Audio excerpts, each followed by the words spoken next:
Presidenta, ahora que la presidenta ha estado visitando muchas escuelas, entregando la beca Rita Cetina, hace un ejercicio muy interesante. Le pregunta a los niños y a las niñas, a ver, ¿quién de ustedes trae teléfono celular al salón de clases? Algunas escuelas lo permiten, algunas no. Pero luego les pregunta, ¿a quiénes de ustedes les prestan el celular sus papás, sus mamás cuando llegan a sus casas? Y ahí sí se levantan muchas manitas. ¿Por qué les cuento esto? Porque es muy importante analizar el tema de las redes y el impacto que tienen en nuestros hijos, más allá de las escuelas. Ahí no termina la responsabilidad.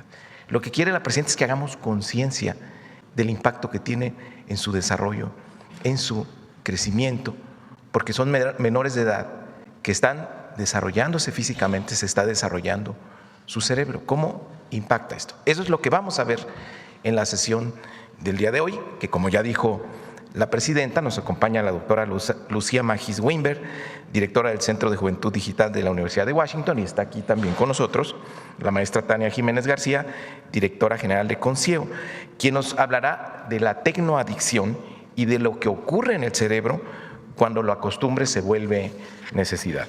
Durante mucho tiempo consideramos a los dispositivos digitales como herramientas que estaban ahí para ser utilizadas por nosotros totalmente pasivos.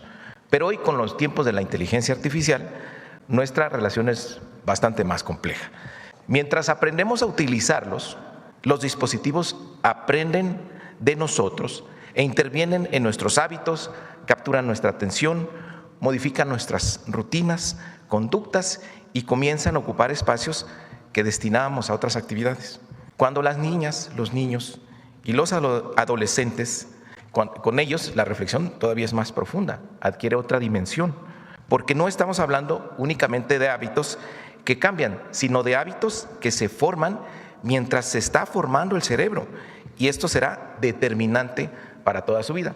Por ejemplo, está comprobado que los adolescentes que checan las redes sociales son más sensibles, son más reactivos a la aprobación de los demás, de sus pares, y a veces pues están más atentos que a su propio veredicto. Porque cuando ponemos una tecnología en las manos de un adolescente, esa tecnología entra también en una etapa decisiva de su desarrollo. Por eso es fundamental que esta conversación avance acompañada de evidencia científica y que lo sepan también las papás, las mamás y los maestros. Antes de preguntarnos qué hacer frente a las pantallas, conviene entender qué ocurre detrás de ellas y sobre todo qué ocurre dentro de nosotros mientras esa luz nos alumbra la cara y a veces nos deja el pensamiento a oscuras. Debemos tener claro que los algoritmos obedecen al mercado, así están diseñados, y a intereses que subastan en tiempo real nuestra atención. Por eso prosperan las polémicas infladas, se premia el debate que divide y crece la intolerancia, ese ensimismamiento donde el otro deja de ser alguien a quien escuchar y se vuelve alguien a quien vencer, a quien derrotar. Bueno, con esto termino. La semana pasada se presentó el lunes esta iniciativa que tiene la presidenta de discutir este tema. La semana pasada se reguló en Francia el acceso a las redes, menores de 15 años. Cada país pues tendrá su propia definición. Lo más importante es que este reto lo estamos asumiendo entre todas y todos, y el objetivo es que acompañemos a esta generación y que les demos herramientas para una vida plena y feliz, y a eso aspiramos en este debate.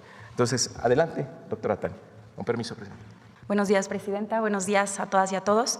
Para continuar con este importante diálogo, a mí me corresponde hablar un poco del uso problemático de la tecnología, que es el término que se utiliza, y entender las implicaciones que esto tiene y lo que pasa en el cerebro. Porque cuando hablamos de un uso problemático ya de tecnología o, por ejemplo, un consumo de sustancias, hay un proceso en el cerebro relacionado con la dopamina, que tal vez la han escuchado hablar. La dopamina es este neurotransmisor que nos hace sentir bien, que nos genera placer. La siguiente, por favor, aquí está. Como ven en el punto número 1, esta dopamina la liberamos. Se podría decir que esa es la cantidad de dopamina que liberamos cuando realizamos diferentes actividades cotidianas como hacer ejercicio, terminar una tarea, lograr algo. Y como vemos aquí, que es una imagen nada más para ilustrar el proceso, podemos ver cómo hay estos receptores que reciben la dopamina, que son estos círculos naranjas, y que cuando sucede eso es cuando nos sentimos bien. Y por eso el cerebro recuerda eso que nos hizo sentir bien y nos va a pedir repetirlo. Ahora, ¿qué pasa en este número 2? Esa es la cantidad de dopamina que liberamos cuando vemos redes sociales, cuando estamos jugando videojuegos, cuando consumimos una sustancia, cuando apostamos. Como pueden ver, la cantidad de dopamina es mucho mayor y por eso sentimos esta enorme gratificación inmediata. Pero a lo que me gustaría a mí enfatizar y lo que creo que es muy importante es lo que pasa en el número 3. Ante esta sobreestimulación de dopamina, el cerebro se protege, el cerebro se modifica. ¿Qué es lo que hace? Número 1, deja de producir dopamina. Número 2, esconde estos receptores como a manera de defensa de la sobreestimulación. ¿Y cuáles son las consecuencias de esto? Que cuando realicemos estas actividades de las que hablábamos al inicio, esta es la cantidad de dopamina que vamos a liberar. Y estas actividades que antes nos generaban placer y satisfacción, ahora no nos van a generar tanto placer. Creo que es sumamente importante conocer esto al trabajar este tema, porque no solamente se trata de que un niño sea apático, sino que ya su cerebro puede funcionar de manera distinta. Se puede recuperar el cerebro, por supuesto, con el tiempo y el proceso adecuado. La siguiente, por favor. Ahora, no solamente la cantidad de dopamina se ve alterada, sino otros procesos en el cerebro, como por ejemplo la corteza prefrontal, que es esta área importantísima encargada de la atención, la concentración, el control de impulsos, el manejo de emociones, la toma de decisiones, y es un área que es la última en desarrollar. El cerebro se desarrolla de atrás para adelante. No voy a profundizar mucho en esto porque la doctora Lucía va a hablar un poco más. Sin embargo, por eso pues los jóvenes tienen muchísima dificultad para concentrarse, para controlarse, ser pacientes, solucionar problemas, etc. La siguiente, por favor. Ahora hablemos qué comparten todas las adicciones, también hablando de este uso problemático de la tecnología. Número 1, la pérdida de control. Decimos que vamos a estar 5 minutos en el celular y ya llevamos 2 horas. Número 2, este deseo intenso, este impulso por volverlo a hacer. Número 3, seguir utilizándolo aunque nos genere consecuencias negativas como conflictos familiares, bajo rendimiento escolar, problemas laborales, temas de salud, etc. Número 4, tolerancia, el necesitar cada vez más para sentir los mismos efectos. En el tema de la tecnología se puede ver un poco más sutil que en el tema, por ejemplo, de consumo de sustancias, pero de igual manera podemos ver que antes podíamos estar en redes sociales media hora y ahora necesitamos más tiempo. Y la parte de la abstinencia, que es este malestar que nos genera cuando no la utilizamos, cuando no la consumimos, y que en el tema de la tecnología se puede ver como irritabilidad, ansiedad, enojo al intentar establecer límites. La siguiente, por favor. Ahora, ¿cuál es la buena noticia? La neuroplasticidad, que es esta capacidad del cerebro para adaptarse, modificarse. ¿Y qué es lo que podemos hacer? Aquí la Clínica Ristar, que es un centro especializado en el tema de tecnología aquí en la Ciudad de México, ¿qué es lo que recomienda? Dice que de 0 a 6 años el cerebro tarda de un día a una semana en reorganizarse. ¿Qué es lo que podemos hacer? Obviamente hablando de un uso por entretenimiento, no estamos hablando aquí de un uso para fines educativos, ¿no? ¿Qué es lo que hay que hacer? Quitar el dispositivo y obviamente enseñar otro tipo de entretenimiento, ofrecer entretenimiento saludable. Lo importante es con qué vamos a reemplazar todas esas horas de uso. De 6 a 12 años, exactamente lo mismo, pero el cerebro tarda en reorganizarse aproximadamente un mes. Y después de los 13 años no quitamos el dispositivo, hay una disminución gradual y si se necesita un acompañamiento terapéutico porque han habido casos que presentan conductas de riesgo como por ejemplo autolesión al quitar estos dispositivos. Es importante mencionar cuando hablamos de estos términos como uso problemático o como adicción que solamente un especialista puede diagnosticarte eso y no por tener un síntoma ya vas a tener ese diagnóstico, ¿no? La siguiente, por favor. Aquí vemos una campaña que dice algunas soluciones se convierten en problemas. Sabemos que el dar un dispositivo a nuestros hijos es una manera de solucionar o de hacer más fácil nuestras rutinas. Sin embargo, estamos viendo que estos problemas pues, van más allá de lo que nos habíamos imaginado y por eso pues, la importancia de encontrar otro tipo de soluciones en familia, con redes de apoyo, en comunidad, con las escuelas, con el gobierno, etcétera, para poder encontrar una manera distinta. La siguiente, por favor.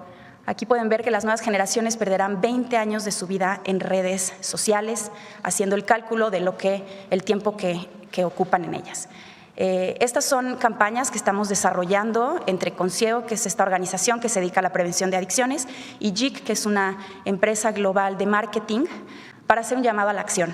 Presidenta, ponemos esta propuesta en consideración para desarrollarlas y seguir aportando a estos esfuerzos de información y concientización. Muchísimas gracias. Buen día. Bueno, ahora tenemos a la doctora Lucía a distancia. Buenos días.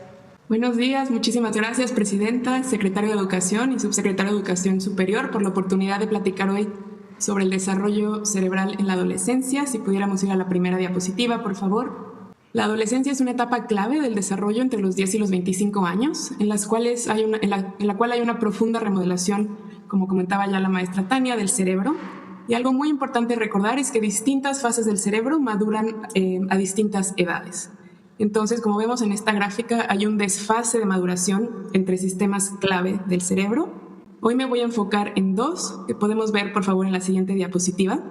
A mí me gusta pensar en el cerebro adolescente como si fuera un auto, ¿no? Entonces, en un auto tenemos un acelerador, en este caso es el sistema límbico de las recompensas, estas partes del cerebro que se encargan de todos los procesos socioemocionales, de las emociones, de la información social, en donde, como comentaba la maestra Tania, se libera la dopamina. Estas regiones del cerebro maduran a los 15 años, más o menos. Y por otro lado, el sistema frontoparietal de control cognitivo, el freno de este auto, fíjense que madura hasta los 20-25 años. Estas son las zonas del cerebro encargadas de la toma de decisiones, de nuestra regulación, de poder pensar en las consecuencias de nuestros actos a largo plazo. Y como ven, esto madura hasta los 20-25 años, lo cual nos deja unos 5-10 años de este desfase, en el cual, como vemos en la siguiente diapositiva, por favor, tenemos un auto, en esta metáfora, con un acelerador muy potente y un freno todavía en desarrollo, ¿no? Esta sensibilidad es tanto una fuente de oportunidad como de vulnerabilidad. La adolescencia es una etapa clave de alta flexibilidad, de exploración y aprendizaje, en la cual formamos relaciones significativas de toda la vida y en la cual tomar riesgos positivos nos va a ayudar muchísimo a desarrollar nuestra identidad. Pero a la vez, esta misma sensibilidad pues, nos lleva a ser más susceptibles a los riesgos negativos, a los malos hábitos, a la presión de pares y a la vulnerabilidad de salud mental. Esto ha existido siempre, desde que existimos como especie, pero por supuesto en los últimos 20-30 años, también las infancias y adolescencias se están desarrollando en un contexto digital. En la siguiente diapositiva podemos ver cómo los aspectos del diseño de plataformas digitales, me refiero a redes sociales, videojuegos o videos, directamente activan estas regiones del cerebro, ¿no? Entonces ahí ven una imagen de un resonador funcional en el cual vemos activación de estas zonas. Vemos que un uso constante de plataformas refuerza conductas automáticas, hábitos poco saludables que, como ya comentaban, en un pequeño grupo vulnerable de adolescencia se puede convertir en adicción, nos lleva a este nuevo concepto del estrés digital. Y si vemos también en la siguiente diapositiva, por favor, las plataformas digitales también están interactuando con el freno. Ahí vemos unas imágenes cerebrales donde con mayor tiempo frente a una pantalla en la adolescencia hay un adelgazamiento de distintas zonas del cerebro. Sabemos que un uso constante de tecnología pues, hace una erosión de nuestra atención. Normalmente hace 20 años podíamos pasar 2 minutos y medio frente a una pantalla haciendo una tarea, ahora pasamos 47 segundos antes de distraernos. Sabemos que más uso de pantallas nos lleva a más distracción, cambios frecuentes entre una tarea y otra, más errores, más frustración, más estrés y esfuerzo. Y además, el acceso cada vez más temprano a celulares antes de los 12 años pues está asociada con afecciones del desarrollo cognitivo. En la siguiente, por favor, me gustaría hablar de otros pilares claves del desarrollo en la adolescencia, ¿no? Es importantísimo poder dormir más de 9 horas al día de forma ininterrumpida, pero sabemos que la luz azul y las notificaciones retrasan y fragmentan el sueño. Todos y todas necesitamos 1 hora de actividad física al día, pero si estamos en la pantalla, pues tenemos más sedentarismo. Tenemos que comer bien, pero si estoy comiendo mientras estoy viendo mi pantalla, pues no le presto atención a mi cuerpo y a lo que necesita. Y por supuesto queremos evitar el consumo de sustancias, pero tenemos a las infancias y adolescencias en un entorno de alta publicidad dirigida que puede normalizar esta idea de consumo. Además, en la siguiente diapositiva, por favor, vemos cómo las pantallas pueden desplazar actividades clave, ¿no? La convivencia en persona se ve interrumpida por el uso frente a pantallas. Necesitamos tiempo pleno para aprender tanto lo que aprendemos en la escuela como lo que a mí me interesa y quién soy, pero la información, noticias constantes, el scroll y las notificaciones afectan nuestra atención. Y por último, la adolescencia es una etapa clave en la cual tengo que saber quién soy yo, desarrollar mi propia identidad. Y pues esto se dificulta cuando vivimos en unas experiencias donde todos los algoritmos, todo está homogeneizado, todos y todas estamos viendo lo mismo. Entonces, con esto quisiera cerrar con la siguiente diapositiva, presentar algunas recomendaciones. La adolescencia es una etapa clave, pero no van a crecer solas, necesitan guía y acompañamiento a nivel familiar, acompañamiento y no solo restricción, establecer límites y espacios de desconexión, modelar hábitos saludables en casa, que desde la escuela se puede impulsar la convivencia y el aprendizaje presencial, promover la cultura digital saludable, la formación en ciudadanía digital, formar criterio, fortalecer a los docentes como guías y, por supuesto, a nivel de política pública y de plataformas, poder fomentar la convivencia y el aprendizaje presencial, asegurarnos de tener plataformas seguras y adecuadas para la edad y regular para proteger y educar. Muchísimas gracias por su atención. Muchas gracias.